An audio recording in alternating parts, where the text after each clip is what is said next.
Bonjour, je suis Timothée Drortet et voilà notre point hebdo sur le marché des devises. Les paris spéculatifs contre la livre sterling ont atteint un record mardi dernier et celle-ci a atteint son plus haut niveau ce mois avec l'annonce surprise d'un des membres de la Banque d'Angleterre qui a voté en faveur d'une baisse immédiate des taux d'intérêt.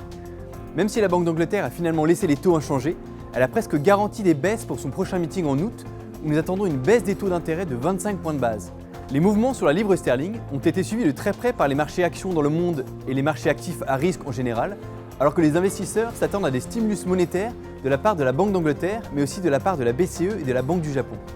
Nous nous attendons à beaucoup de volatilité cette semaine, alors que nous allons enfin voir l'impact du référendum sur la confiance des entrepreneurs après la publication de l'indicateur sur le PMI manufacturier de juillet au Royaume-Uni, qui sera publié vendredi, de pair avec celui de la zone euro.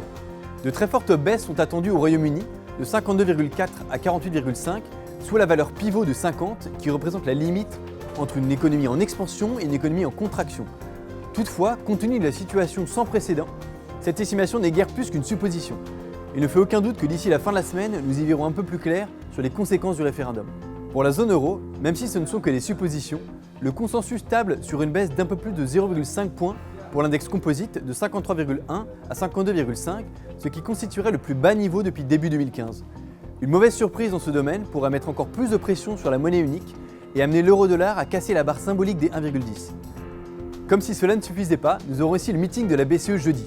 Aucun changement n'est attendu, mais toute l'attention sera portée sur la conférence de presse de Draghi, qui devrait faire la lumière sur une potentielle intensification du programme d'assouplissement quantitatif, mais également sur une possible recapitalisation du système bancaire italien.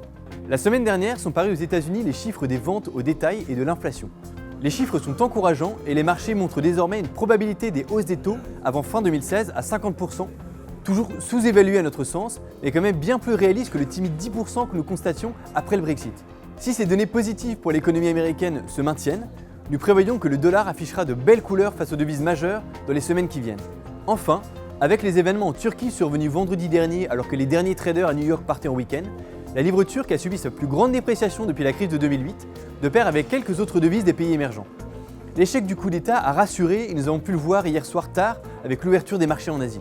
C'était notre point hebdo sur le marché des devises, merci de nous avoir suivis.